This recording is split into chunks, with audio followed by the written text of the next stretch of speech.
Now sit back because this is going to be a juicy topic. It's a topic that not a lot of people like to talk about, sort of like sex, money, and fears.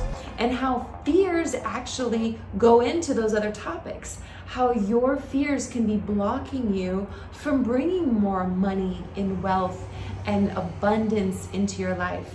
Or how it might be stopping you from creating that relationship so you really feel confident about yourself and how amazing you are. So let's talk about fear. You know, most people don't like to talk about what they fear or what they're insecure about.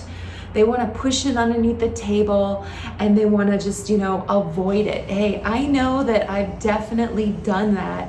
And if you've done that before, leave me a comment. Have you tried to push down the things that you fear? Have you pushed down the fear of being judged or being called something that you don't like or being labeled or being, just put into a box of someone else's perspective? And all this fear is exactly what it does. It puts you in a box. It puts you in a certain level of consciousness. It puts you in a certain level of self-belief. And here's another thing about fear. The more you push down and you try to hide something about yourself, you're making it a shadow. So in coaching, we talk about the shadow self and the light self. The shadow self is the part of you that you don't like other people to know about. It's the part of you that maybe does things behind doors. It's the part of you that might show up in a certain way, but underneath, behind the scenes, you have something else going on. But a lot of times that shadow is in this box of shame because someone else made you feel shameful for who you are, or for what you like, or for what you want to do, or for the way that you look, or the way that you speak. Life is created from the inside out, right? But when people are pointing to you and calling you a name, or making you feel shameful, or making you feel doubtful of who you are, you're gonna put that into the back. You're gonna put that into your shame box.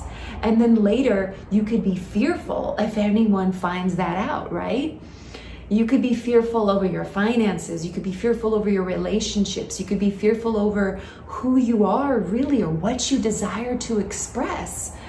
Maybe there's something about you that you love, except someone else made you feel shameful for it, and that therefore you've created a fear around it.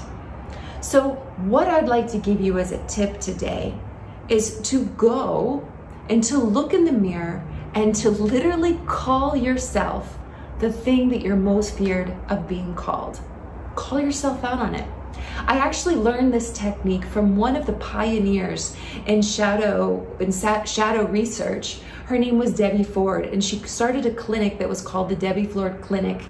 I think it was in LA, and she helped a lot of alcoholics stop drinking because she allowed them to embrace that part of themselves and no longer keep it as the fear. When you are no longer fearful of what someone thinks of you and you've brought it to the light and you're owning it, then they're not going to have any power over you. And that fear isn't going to have power over you. You're liberating yourself. You're creating a more holistic version of yourself. Your darkness and your light and your darkness, they come together and you become more whole. And therefore you love yourself more and you love those shadow parts of you. And then you no longer have so much fear. So like I said, go look in the mirror and call yourself something that you would hate to be called.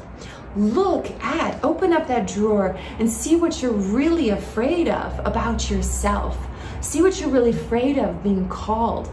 And think about, why are you afraid of that, right?